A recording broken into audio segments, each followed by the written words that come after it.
Yuk, dukung UFIT TV dengan belanja di UFIT Store. www.ufitstore.com. Bismillah, Assalamualaikum Ustaz. Kalau hidup cuma sebentar saja, apakah tidak boleh mempunyai cita-cita menjadi kaya dan memiliki banyak perusahaan dengan tujuan agar bisa membantu memberi lapangan pekerjaan untuk orang lain? Terima kasih. Masya Allah. Iya, pertanyaan yang sangat menarik sekali ya. Karena hidup ini sebentar, apa nggak boleh kita punya cita-cita memiliki perusahaan yang banyak sehingga bisa menampung orang, sehingga bisa memberikan manfaat kepada orang? Nggak apa-apa. Asalkan kau tahu bahwa kau akan meninggalkan semua itu.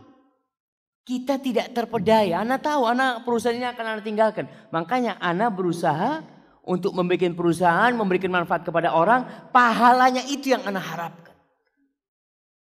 Kita lihat Abdurrahman bin Auf, kaya raya. Sekali sedekah 700 ekor onta. Dan Rasul SAW, awal hidup beliau di Madinah, beliau miskin. Dan di akhir hidupnya beliau kaya. Kemudian miskin lagi SAW. Di akhir hidupnya beliau pernah korban jamaah 100 ekor onta. Bukan satu kambing. Ketika haji wada beliau punya rizki, beliau bawa 100 ekor onta, beliau potong di Mina. Dipotong sendiri 63 ekor.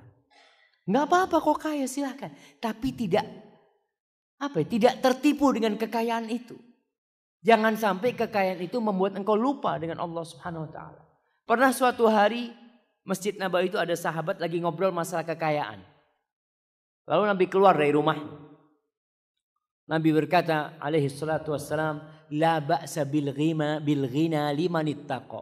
Enggak apa-apa kekayaan itu, catatannya bertakwa. Catatannya bertakwa. Apa? Bertakwa itu harta yang didapat, kekayaan yang dia tumpuk itu akan membantu dia semakin dekat kepada Allah Subhanahu wa taala. Tapi kita lihat kekayaan yang dipegang oleh orang enggak bertakwa. Dengan hartanya dia berzina. Dengan hartanya dia sabu-sabu, narkoba. Dengan hartanya dia minum-minuman. Ketika kekayaan itu tanpa ketakwaan. Jadi kaya itu boleh, silahkan. Dan harapan kita umat Islam kaya semuanya. Zuhud, istilah zuhud. Zuhud itu bukan berarti orang miskin. Ada orang yang miskin yang mungkin dia kerjaannya sangat hina. Tapi hatinya cinta sama dunia. Tapi ada orang yang kaya raya, yang memiliki perusahaan banyak. Tapi dia orang yang paling zuhud terhadap dunia.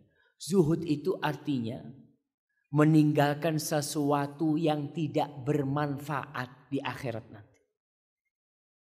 Kalau kekayaan ini bermanfaat, kalau saya buka perusahaan 1, 2, 3 bermanfaat buat akhirat kita, ini orang yang zuhud. Karena dengan dia kaya raya dia bisa bangun masjid. Dia bisa bangun pesantren. Dia bisa menampung anak yatim. Dia bisa berbagi dengan masyarakat.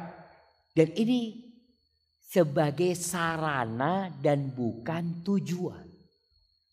Tujuan kita tetap akhirat jemaah. Dan kita tahu semuanya bakal mati. Coba tunjukkan orang paling kaya se-Semarang. Kemana dia sekarang? Sudah banyak yang mati mereka. Kita lihat Indonesia. Siapa dulu pemimpin Indonesia? Bapak Soekarno. Kemana Bapak Soekarno? Cerita. Dulu ada orang namanya Soekarno. Dulu. Sekarang gak ada. Kemudian ganti Pak Harto. Berapa tahun Pak Harto memimpin? 30 tahun lebih. Sekarang kemana Pak Harto yang kaya raya? Bapak Presiden kita gak ada.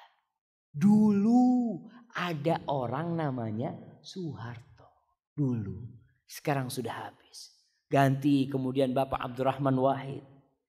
Bapak Habibie sebelumnya. Alhamdulillah beliau masih hidup sekarang. Begitu pula yang ada sekarang. Bapak Jokowi, Presiden kita akan jadi cerita juga. Kita sama. Dulu pernah ada orang kaya namanya Fulan. Berarti semua ini hanya sarana. Nanti akhiratlah kehidupan yang sebenarnya.